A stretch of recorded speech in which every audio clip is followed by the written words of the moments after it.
next question is, what is the mark of the beast? All right.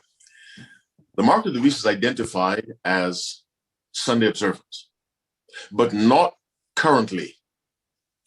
The mark of the beast will exist after a law is passed, officially making Sunday the day of worship on a universal basis, on a global basis. When that occurs, and people have to make choices now between a clear man-made law and God's law, those who choose against God will then have the mark of the beast. So no one has it now, but the mark of the beast is that action which more than any other establishes the power of the Roman Church. And this statement is found in their writings.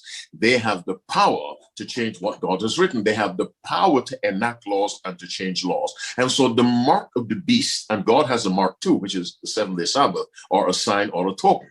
Each power has a mark, which is the way it always is. The mark of the beast is the acceptance of man-made laws above the law of God. That's the mark of the beast. And since that law has not yet been passed, no one yet has that mark.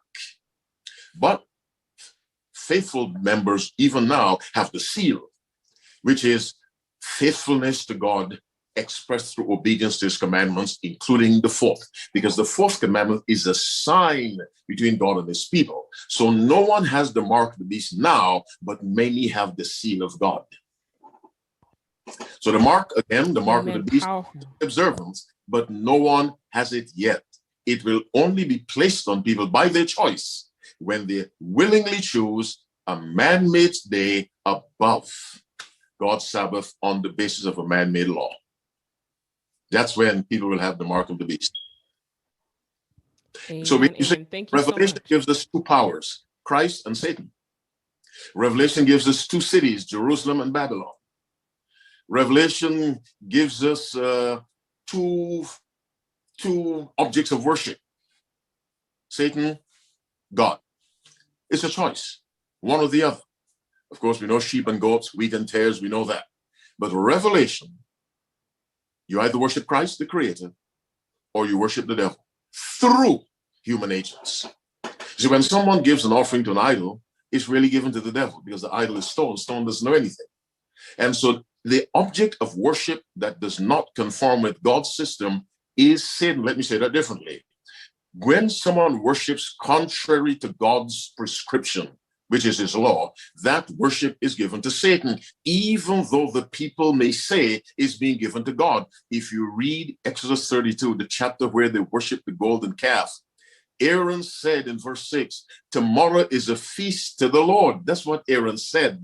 The day was dedicated to God, but they were worshiping the devil. That's why God wanted to kill all of them, and Moses had to intercede. Let me say it again.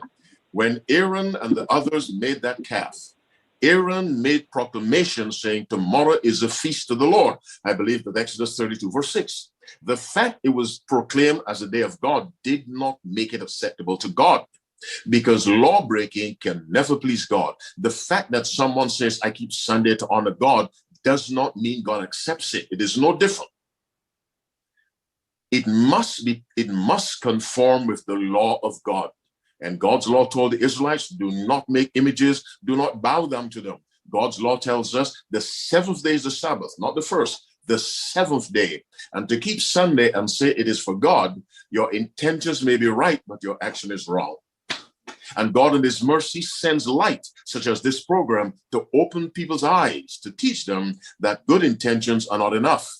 We must worship God in accordance with his law, his prescription, and that is condensed in the Ten Commandments. And that is done through the power of Jesus Christ, of course.